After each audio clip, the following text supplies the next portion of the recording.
Perfect. So welcome everybody. I love seeing all the groups and individuals joining us today. I'm Amy Nakamoto, Senior Vice President for Partnerships here at Discovery Education. I think almost everybody here knows who we are at Discovery Education, but we have a mission to reimagine what teaching and learning looks like in the classroom, and we do that through high quality, real world content and instructional supports.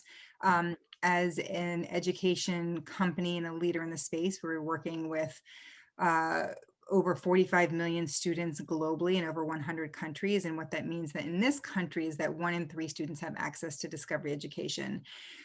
We are here today for our diversity and STEM discussion, sort of the first in a new series that we are focused solely under the STEM Careers Coalition on how do we think creatively, how do we think importantly around diversity in STEM. So I'm going to introduce you to our leader in that space after I do just a quick introduction to the STEM Careers Coalition. The Diversity in STEM discussions is under the heading of the STEM Careers Coalition. So for those of you who are not familiar, I'm going to spend literally 5 minutes here just giving you an overview of what our goals are for the initiative, and then turn everything over to Marla Wilson to lead us today. So let's go through to the first slide. Perfect. So the STEM Careers Coalition at Discovery Education is really a public-private collaboration of leading companies and organizations who have made a forward-facing commitment to rethinking the diversity pipeline in the STEM workforce. So you can see the vision here. It's a first of its kind initiative that's closing the workforce gap by bridging industry and classrooms at unprecedented scale. And just in real plain talk, we want to rewrite and recreate the story of STEM for every student who is in K-12 now and who's going to come in the next couple of generations. That if we do our job right, we won't be having a conversation that we have to talk about the diversity in the STEM pipeline because we will have achieved it. So the STEM Careers Coalition is made up of leading partners and organizations who I said have put their name forward. We can go ahead to the next slide. And here we have some amazing partners on the line, and some of our partners are speaking today. And the whole purpose of this framework is to show students in a one-stop shop place what are the different types of STEM careers that are out there, what are the various pathways, and we, Discovery Education, cannot do this alone. We really rely on our partners to showcase what is happening in industry, what's happening within their organizations, and then how students and teachers and parents and school counselors and after school providers can plug into all of the careers that are available, and again, kind of rewrite and tell that story to our students. Go ahead, we can go to the next slide. The framework, and you can go to the website and see all this. The STEM Careers Coalition is really a 5-pronged approach to impact. So the first 3 check marks here are all of the programmatic pieces that our leading companies that you saw on the previous slide have invested in that support high quality STEM instruction in the classroom. So we do that through providing access to core STEM content and professional learning in key communities as decided by Discovery Education and the STEM Careers Coalition partners. We have aggregated and created over 200 resources that allow educators to directly bring in STEM careers into the classroom in our careers portal. And we aim to leverage the STEM workforce at scale by providing really seamless tools for employees to engage in STEM-related volunteering with their local schools, with key community organizations through the employee engagement resources that we've built. And then the 4th and 5th check marks here are really the critical wraparound supports to the coalition model that allow us to talk about what we're doing with key stakeholders like we're doing today, and then also research the impact. So we work with outside organizations, we work with our internal research team. We're sort of tracking the success and the growth of the STEM Careers Coalition. And since we've launched in late 2019, we've reached almost 1 million students with all of the work that we're doing, and that number is growing exponentially.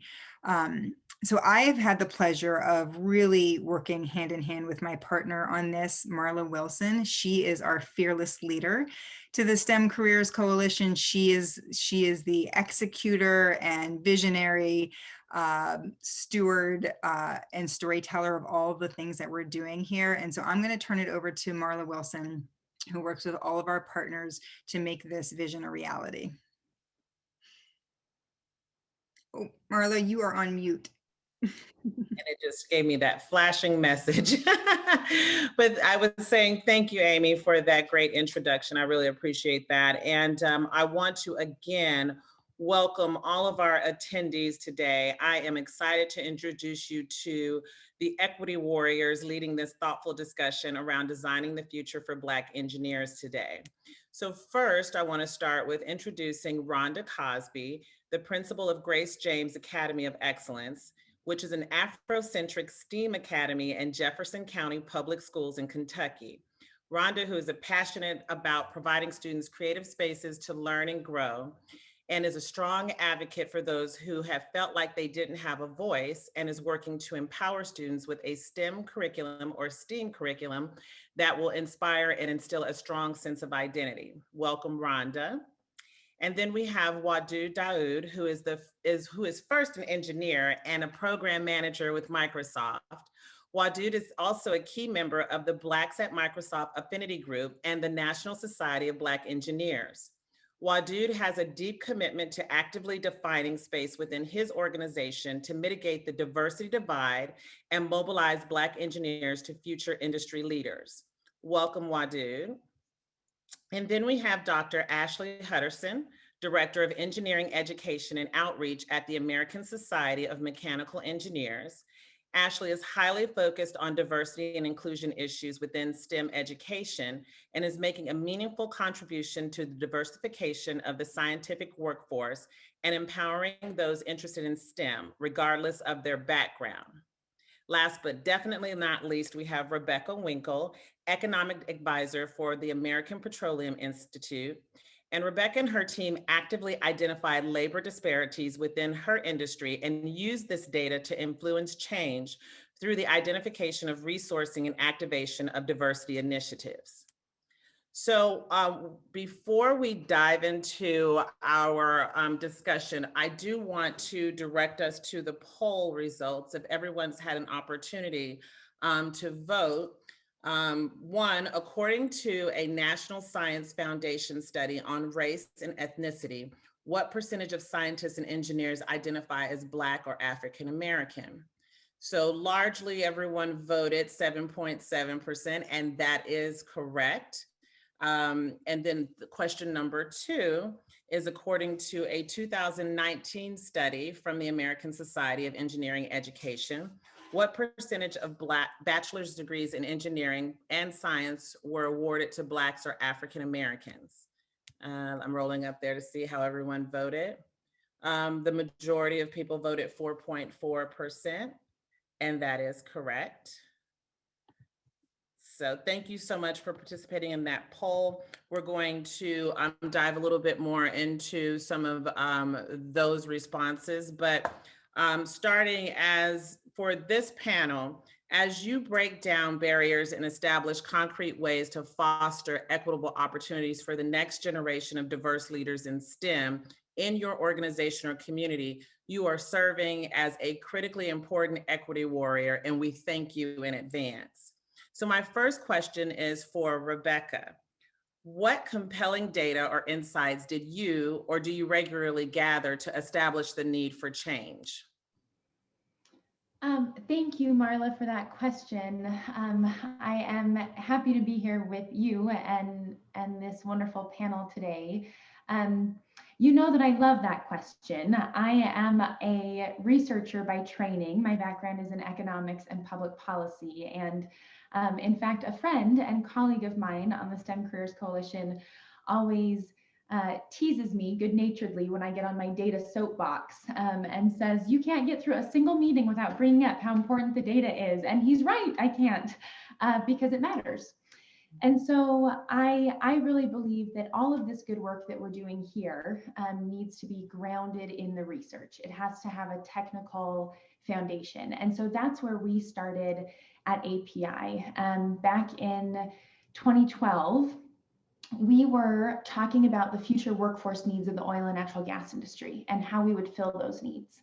And we were taking a close look at the changing demographics of the country and at the traditional demographics of our industry workforce. And that thought process and those questions led to the development of our first research project, where we took a look at our industry as a whole and at the demographic distribution of our workforce, and at projected job opportunities and the types of occupations and skills that we would need broken out by demographic over the following decades. And the work that we did then in 2012, and really we were one of the first industries to take that kind of look by demographic breakout at ourselves, that led to a really clear recognition that when we were addressing workforce needs, in order to do what we needed to do as an industry, which is to continue to provide reliable, affordable, dependable energy that is ever cleaner and safer and more sustainable, that we needed to attract the best and brightest talent, and that talent is found across every group and community. And in order to do that, we needed to develop stronger relationships with those various communities. So really that first research project and all of the work that we have built since, the quantitative and qualitative suite of research that we have done, looking at perceptions of the industry, looking at employment opportunities for various groups, looking at STEM education trends and pathways into the industry. All of that work really grounds us and informs us and helps prepare our strategy and provides a platform for us to take action. You hear a lot in these kind of conversations about STEM that you have to see it or understand what is in order to be it or take action. And I really believe that the same is true for our data. That's what the data does for us. It provides us with a clear picture of where we are and what we're doing, and so defines where we want to go. And so in all things, I think that we need to keep that research and that data underpinning the work that we do to make sure that we really are reaching the people we want to reach, and that we're promoting the best action pathways that lead to the outcomes that we're looking for. Yeah, thank you for that, Rebecca. And as a key member of our STEM Careers Coalition, you may get teased about your attachment to data and research, but it is a key catalyst to the very important work that we've been doing over the last year and a half or so. So we thank you for that and that response. Ashley, I would love for you to weigh in here simply because, you know, as you are also a member of the STEM Careers Coalition with ASME and provided us with great data that we use today for the polls, would you like to add to just kind of the importance of the work that you're doing from that research perspective? Definitely. And I can definitely relate. I am a scientist by training. My PhD is in biomedical research. So I am all about the data, and stepping into the policy space. I think it's really what helps to drive our case. A lot of times we hear about how do you make the argument or how do you convince people who may not be convinced the importance of DEI work. And I always start with the data. The numbers don't lie. Informing people of where we stand and what realistically is going on is very important. I think a lot of times we get lost in the fact that even looking today, right? This panel today, you wouldn't know that it was only 4.4 and 7.7%. You would think that it was more than that. Mm-hmm. I went to 2 HBCUs, so I belong to several networks where the numbers are higher, right? But the reality is when we look at the entire picture, those numbers are not what we think they are. And so I think the data allows us to stay grounded. It allows us to stay focused, and it reminds us of the work that we have to do and why we have to do it. Mm-hmm. Yeah, thank you for that. And so, Wadud, I'm going to shift to you because being a member of the National Society of Black Engineers and seeing, you know, these numbers, the 7.7% of those who are scientists or engineers identifying as Black or African American. Tell me kind of your perspective around that. And, you know, really, you know, being a part of Blacks at Microsoft, that affinity group, but then also having had some very deep alliances with, you know, NSBE for short.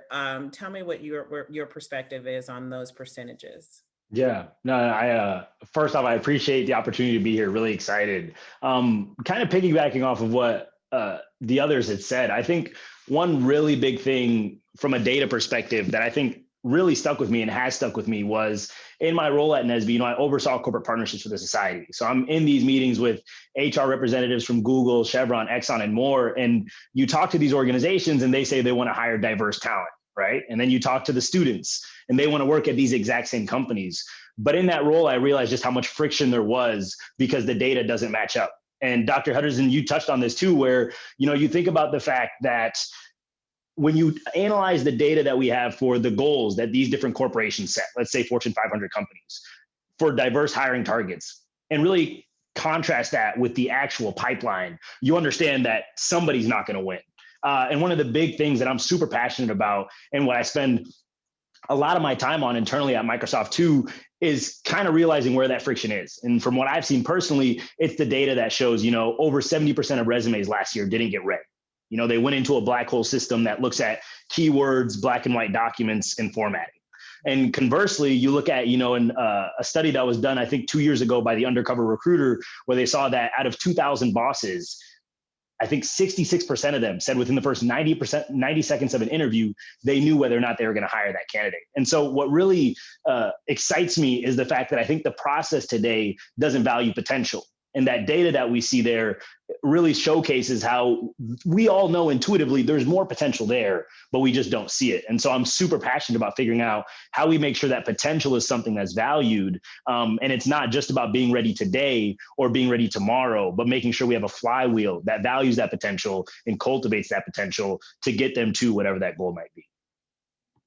Thank you for that. That's so Rhonda, I want to pull you in here because being, an educator and administrator, how do you prepare students for this narrative, right? And how to overcome that challenge, or at least identify it as such and be proactive, right, to get around that barrier? One of the reason why our school exists is because of data. In our school district, the lowest sense of belonging demographic are African American girls. And within that demographic, you project that out. And besides Hispanic girls, they are the lowest when it comes to being represented in STEAM fields. So our school was really created based on data that our district has gathered. And I know our district is not the only district that has that sort of data. One thing I did initially before I even had a staff, I started meeting with local industry leaders. So I went to our utility companies. I started with the electric company, then I went to the water company. I connected with the NSBE leader at the University of Louisville School of Engineering. We have a connection with the recruiter at the University of Louisville School of Engineering. So tapping into resources that we typically don't tap into in a school setting, because from my perspective, if we don't connect and pair our students up with practitioners in the field, then we as educators aren't educating in the way that they can be successful in their future job role, and exposing them to people who look like them in the field to know that they can aspire to be that and learn about jobs that they didn't even know existed. The jobs that our gyms will have, girls excelling in math and science, will be jobs that we have no idea can even exist because technology is changing so quickly. We have to catapult them into classroom experiences that mimic an ever-changing world, which puts the learning in their hands so that they're empowered and engaged to lead their own learning, to be curious. One thing we've learned is that our kids have so much more to offer, and they're so much more insightful than we've ever allowed them to be, giving them that voice and that choice, and the ability to experience and have some of that productive struggle in order to work through challenges that happen in everyday work experiences. But you and I both know every job, there's an element of STEM or STEAM. But because of AI, because of VR, because of tech, we are trying to prepare our students for a workforce that has jobs that we haven't even created yet, but they will be created very, very quickly. But if we can keep educating students the way we were educated, which is projecting our generational love affair with how school should be and is, then we're not going to be able to prepare them for the unknown. And most STEM jobs, work with the unknown and have to problem solve and critically think and use reasoning skills to solve whatever issues coming about for the better of humanity. That's a loaded answer. I could go on, but that's just the tip of the iceberg. No, I love that. I wish that this school existed when, you know, I was of school age, but I admire the work that you're doing and just want to congratulate you on that right here in this moment. Thank you. So let's shift around building key alliances. Wadud, for you, I coined you as an ambassador of the STEM Careers Coalition, and really appreciate you lending your time and talent to, one, illustrate your story for students through our career profiles and our careers portal on the STEM Careers Coalition site.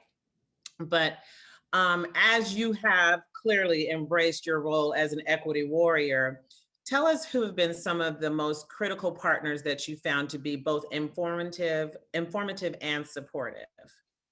Yeah, I love that question. And Amy, you might like this answer here, but I really do lean on, like, when I say corporate partners, I really mean it, right? Like, partnerships are important. And I found in my, experiences dealing with this problem space that it's transactional partnerships you can throw away, right? Like, I'm not interested in a 1-year conversation or a 2-year conversation, but instead, how do we partner and move forward? And I really do think, corporate partners and partners like Discovery Education have allowed me to really kind of put the problem out there, say, this doesn't make sense to me. And I understand that you have goals and, our constituents have goals, but bringing those together is really challenging, right? And I really applaud, Microsoft and, my executive vice president, Rajesh Jha, who really leans in, and they've kind of empowered us, as an individual contributor to say, hey, you can be a part of the solution. And if you have ideas that are transformative, you can try them out. And so I really do think it's really a collection of corporate partners who really do want to partner, and they're not interested in just the transaction, as well as, my leadership and organizations like Discovery Education that say, hey, we want to solve the problem. We might not have the answers today, but we'll dive into it, because I think it's really important to take the stance of listening before we go and try to, solve the problem. And so that's, for me, been really powerful. And I'm super thankful to be able to have those conversations, because I do genuinely see in the last couple of years and even moving forward that we're getting close to a really transformative shift in understanding the problem, but also executing on a solution. Mm-hmm, mm-hmm. And so, Rebecca, you being, I know you're heavy in research, and I mean, that's critical. Like, someone has to do that and be very well entrenched in it. What is your perspective there in terms of, those partnerships that you found to be key in advancing some of the initiatives that you're working on within API and then at large? Sure. I think, as much as I do love and will always champion the research, if we do a fabulous research project and it sits on my desk, then it means nothing. And so it only serves a purpose if we're able to then use that to do something and implement some kind of change. And partnerships are a key piece of how we implement that change. And I love what Wadud said about listening, because as I've thought about some of the partnerships that we engage with out of the American Petroleum Institute, so many of them, for me in particular, are about listening and learning. We are working to engage with strategic allies and communities that have not traditionally been a large part of or understood a lot about the oil and natural gas industry.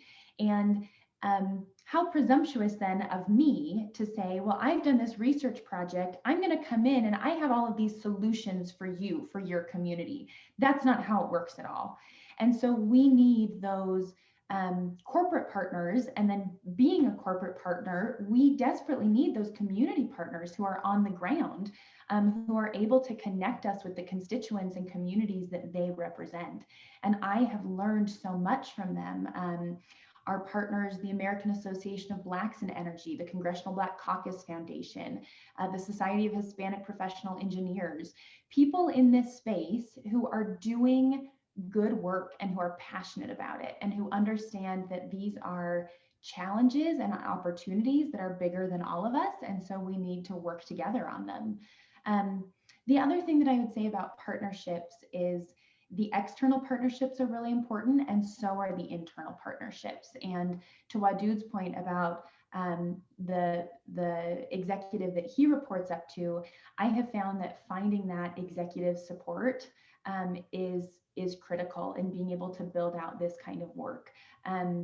Getting good people who are on your side, who can push the work that you're trying to do, who can provide funding for it, is really important. So those internal and external partnerships, I would say both really matter. Well, I appreciate that. And there was a question in the chat. I think that you nailed the answer perfectly. It was, how do you combat the very real issue that many in power in these industries are resistant or outright against any minority advancement in the field, and how do you evaluate sincere intent versus lip service? And so I think your response is, spot on, is where you identify those champions within your leadership team to have those critical conversations around change. So Rhonda, you are indeed an equity warrior. You are leading a Afrocentric STEAM Academy in Kentucky. So tell us about some of those critical partnerships. I would love for the group to, kind of hear what your journey has been in that space. Well, let me first say this. We have an all boys Afrocentric school first. 2 years ago. And then we opened this past fall. Our focus is STEAM. So what was your question again? Because I'm still caught up on when you said in Kentucky. You kind of laid into that. So I kind of want to know, what am I walking into? So ask your question again. So who have been some of the most critical partners that you found to be informative and supportive in your work? Marla, you already know that answer now, okay? But I want everyone else to know. Let's just say that those people who lack the historical knowledge that our school systems continue to fail to provide become adults, and then the media. Anytime my school has been in the media, for the most part, the first thing either in the paper or on the news is the all Black girls school. Mm-hmm. Because a lot of times as a society, we are socialized, brainwashed into believing whatever comes out of the news. And for it to make news, you have to say things that strike a chord or a nerve or inflammatory to those who are watching, who lack the historical perspective or empathy to understand that we are not going back to segregation. And so that's what a lot of the angry phone calls were to the school board, is that we were going back to segregation because we were at an all Black girls school. Well, you and I both know that it's against the law to have a school with exclusively one race. But I digress on that. That's a whole nother, that's a civics lesson that people missed out on also. So another hurdle we've had to climb is to make sure people understand that any girl in our school district who applies and wants to come, regardless of race or ethnicity or religious beliefs or whatever, can apply to our school. So we want to take off that automatic misinformation, because yes, we are using an Afrocentric lens, Afrocentric perspective, gender-specific lens perspective in our school to connect with STEAM, but we aren't able by law to deny anyone to come in because of their demographic. So I want to put that out there. So to clear that up for the people who have, PR jobs. We also have had some pushback from, people in the community who have their own opinions about things. One of the biggest thing was the whole, we're going back to segregation. We worked so hard, you know, to integrate our schools, and now you're going back to an all Black school. And so I'll correct them. And the correction is, no, it's an Afrocentric curriculum. Oh, so it's not all Black? No. Your child can come if she'd like to, because actually, personally, I would like to educate as many people as I can, because somehow for the last 400 years, we've missed that part of education that we all need to have. Mm-hmm. And so making sure that people understand that learning about another life experience from a different culture than your own is not a slight or a negative. If anything, it makes you a more rounded, intelligent person, because then there comes that empathetic piece, and it helps you to be able to critically think and understand there are multiple perspectives from everyone at the table, and not just one perspective and one narrative.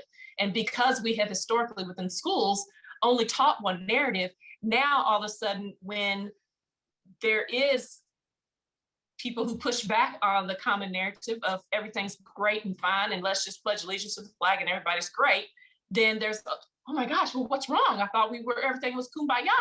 From whose perspective? So going back to the segregation issue, I always ask the person, from whose perspective do you believe that segregation was over?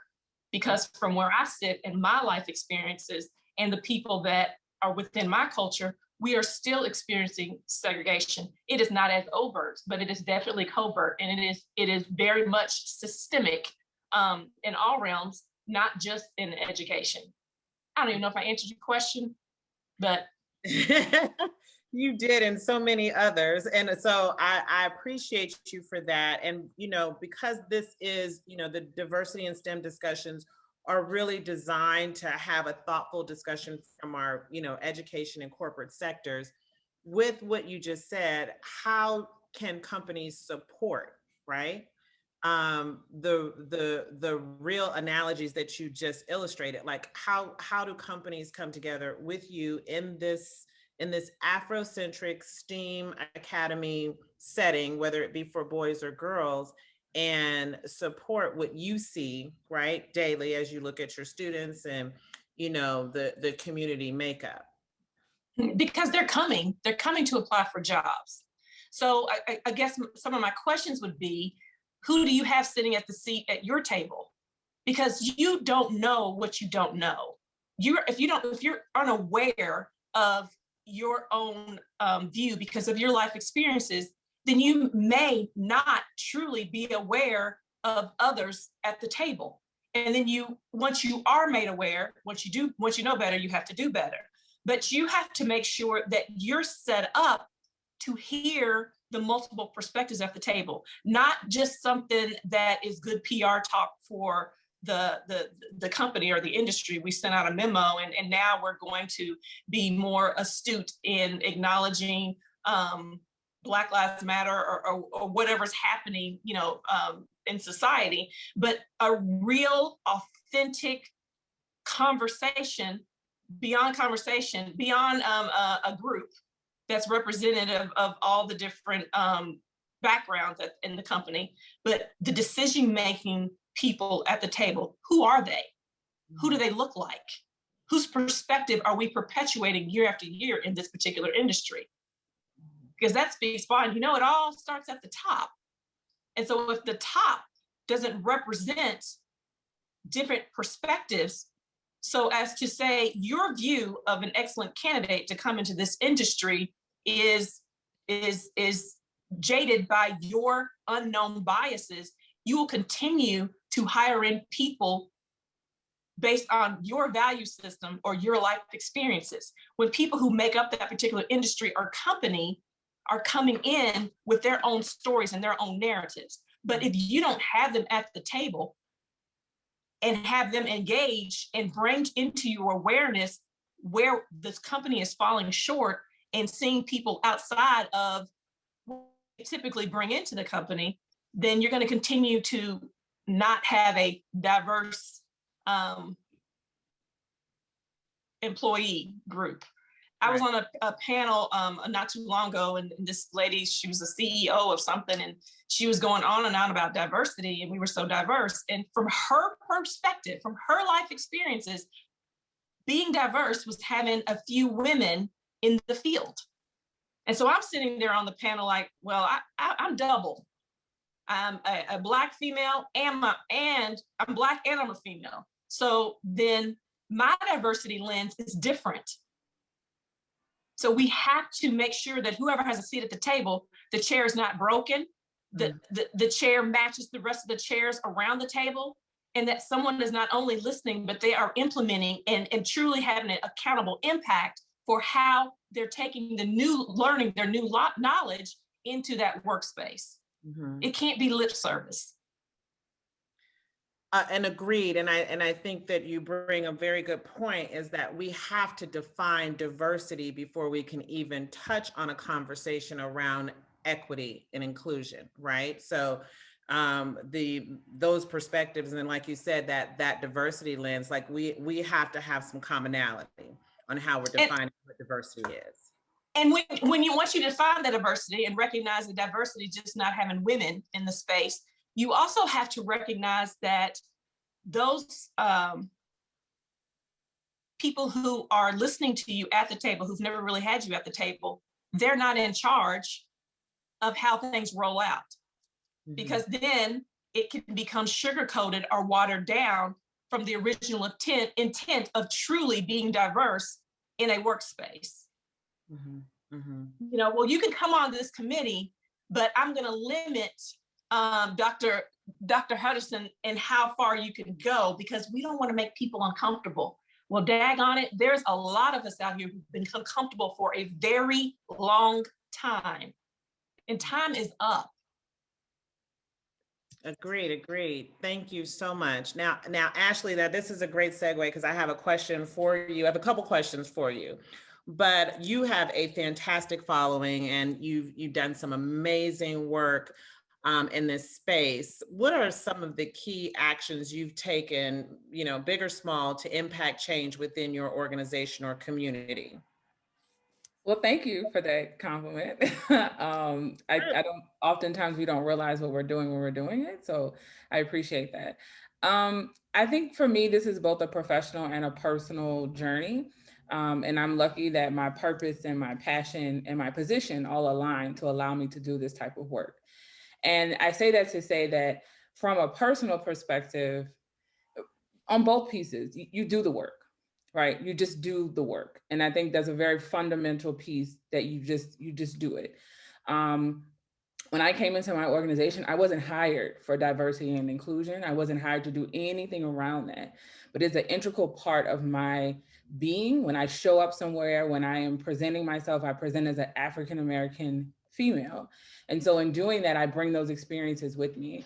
And so when I got to ASME 3.5 years ago, again, I wasn't hired to do diversity, equity, and inclusion work, but because I was passionate about it, I incorporated it into everything that I did. When I had an opportunity to create a panel, I stopped and evaluated, is this panel reflective of society? Is this panel reflective of something that I would want to see as a Black woman stepping up to go and attend something? And if the answer was no, then we had to step back and reevaluate it. Now, I wasn't the director at the time, so I had to go through certain channels, but my voice was heard. I think those are examples of little steps that people can do within your controlled setting. If you are organizing something, if you are over something, you have the ability to determine what that product looks like. And I'll take it even further beyond that, right? So as I get more into my position in the space, we hold conferences, we hold different programmatic events. I now have a voice in who we pay to do whatever it is we want to do, because that's important too, right? So not just who I'm putting in front, but where's our money going? So now I can engage with women-owned businesses, Black-owned businesses. I can hire contractors who may not have ever been hired by an organization, not ASME, but in general before, because of my position to be heard. And so it's one of those things where those little steps mean something, because now you're exposing people to someone who may not have been on their radar for whatever reason.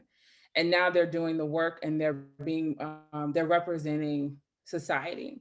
I know we're talking about this from an ethnic perspective, but there's so many voices and identities that are not at the STEM table.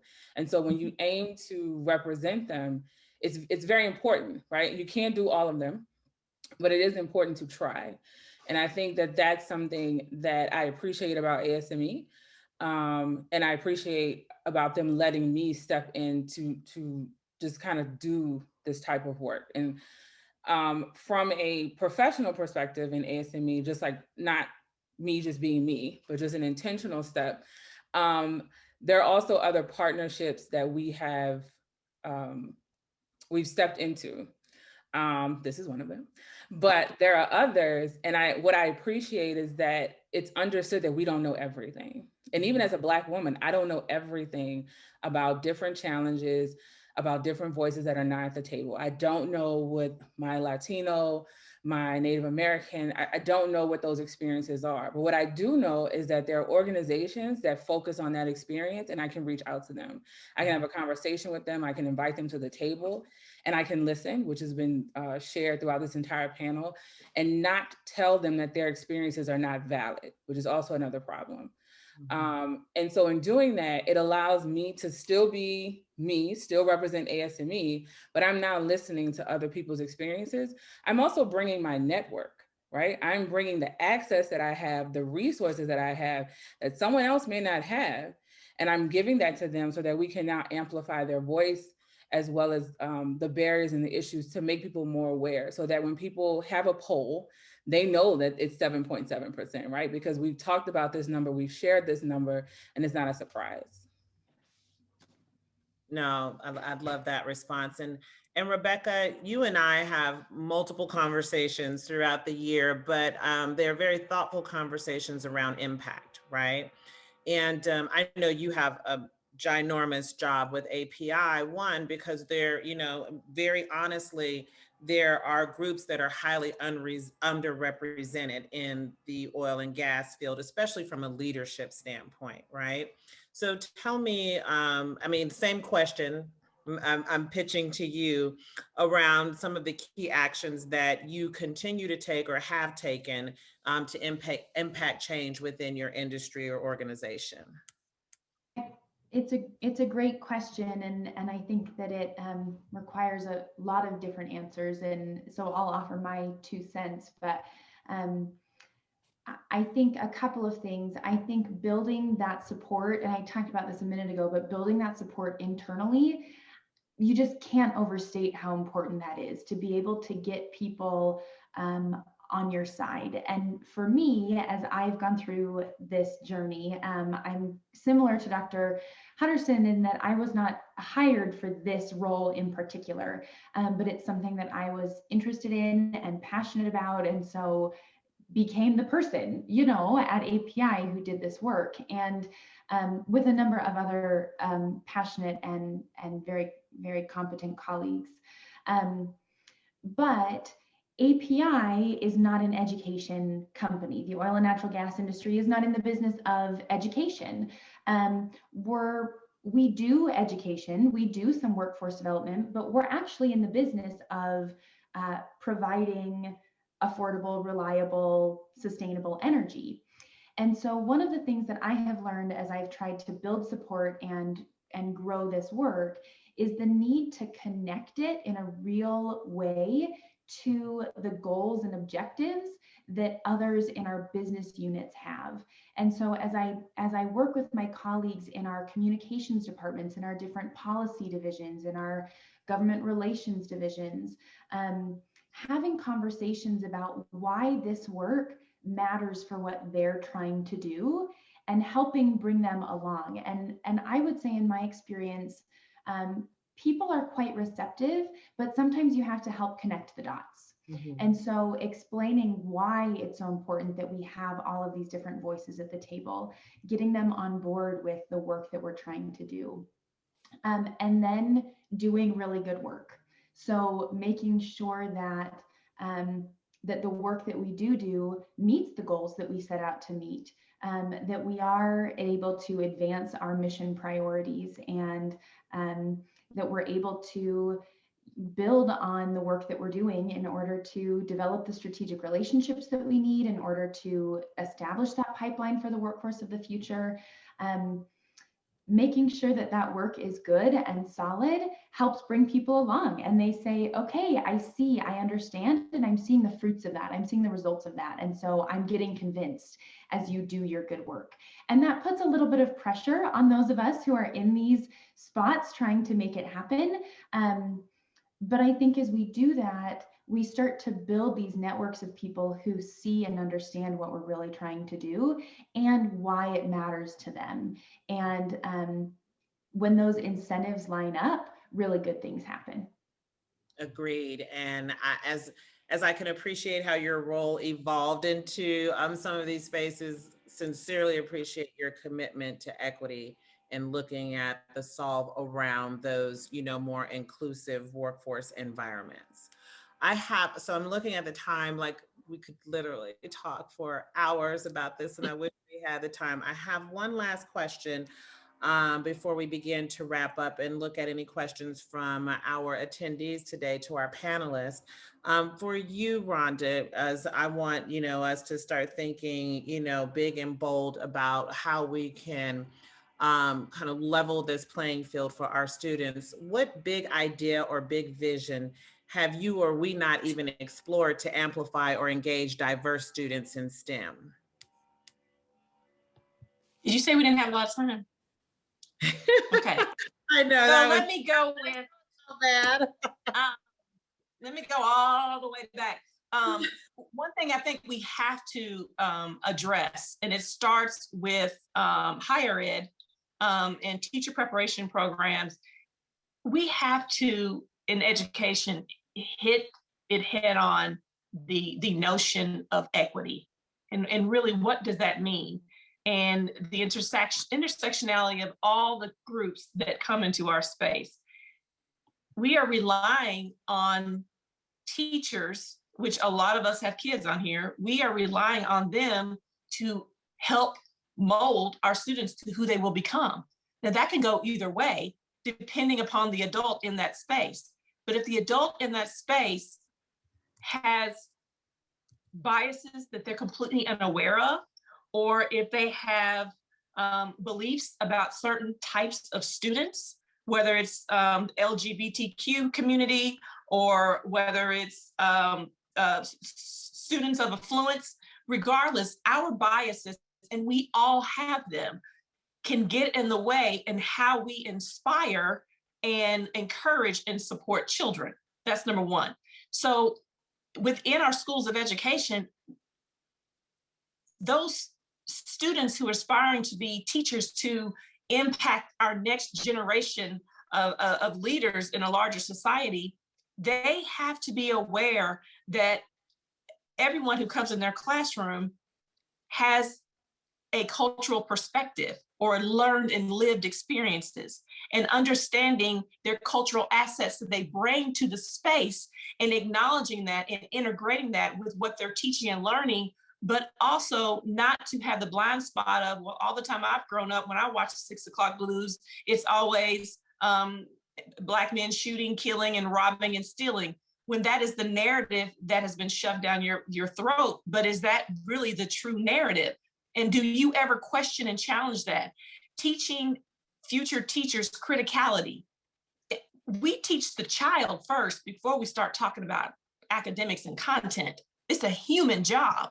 But if your humanness gets in the way or it impedes the progress of any particular demographic, then that's something that has to change within you. But if we don't even talk about it in our teacher education courses, of which we don't, about equity and about the marginalizations of different groups, and how can we as a system, a school realm, improve those who are touching people's children so that they can also know they are gifted, that they are brilliant, that they can be this or they can be that, versus what society and what the media has told us for years about who we are as a people. We want a better humanity. And so within the school system, we have to truly educate. And truly educating is not just content.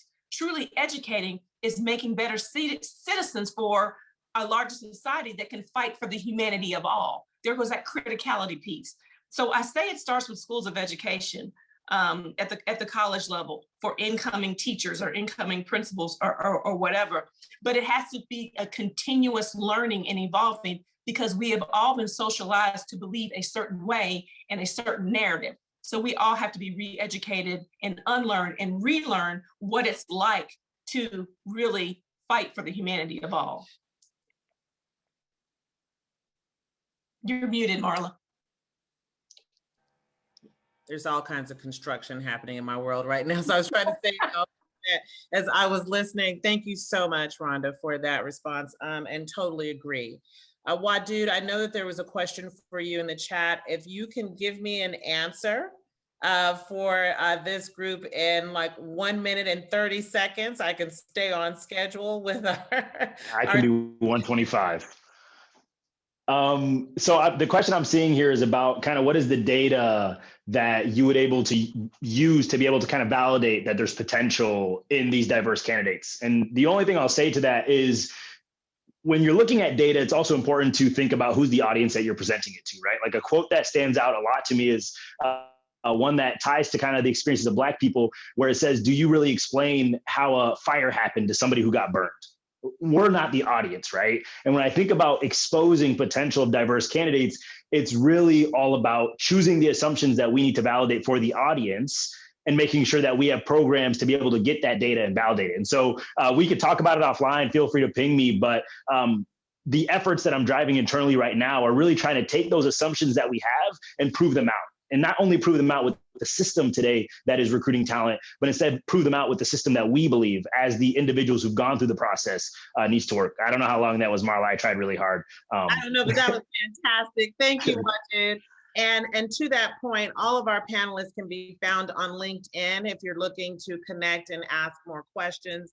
And I want to first thank all of you for this very thoughtful discussion. I sincerely appreciate your time and your thoughtfulness around this diversity and STEM discussion series, but most importantly, talking about those actions to really achieve more equitable work environments amongst the talented children that we have of color, females, et cetera. So thank you again. Thank you, thank you, thank you. Here are a few things that I want our attendees to be thinking about, because of course we don't want to walk away without a little personal homework, if you will, in your particular environments. But really think about, how are you serving as a critically important equity warrior? And then tell us what your thoughts are. Please email us at strategicalliances@discoveryed.com. But in that area of intelligence, alliance, action, and really thinking about some of the feedback that we received from our panelists. And then in addition to that, I'd be remiss if I didn't mention that there are a number of resources, as Amy mentioned at the top of the call. The STEM Careers Coalition has over 200 resources in its library, but we've also pulled out a collection that highlights and celebrates Black leaders in STEM. So the QR code on your screen, you can scan that to be taken directly to those resources, or you can visit our website at stemcareerscoalition.org and go into the careers portal. And of course, on the landing page, there's also a reference that'll take you directly to these resources where we are celebrating those Black leaders in STEM. So with that being said, I would like to also reiterate that this is a series of discussions. And so I would please look forward to information relative to our next discussion in April around Earth Day. We'll be having a very thoughtful conversation around sustainability with some of our other coalition partners that are represented by P&G, Caterpillar Foundation, Chevron, and AES. So with that being said, and 4 minutes to spare, we did it. I thank you for joining us. Look forward to your comments, feedback, questions for myself, for our team, and for our speakers. Again, please look for them on LinkedIn. I know that they would be open to furthering this dialogue, and we look forward to seeing you in April during our next edition of Diversity in STEM Discussions. Thank you, everyone, and have a fantastic rest of your week. Thanks, everyone. See ya. Thank you.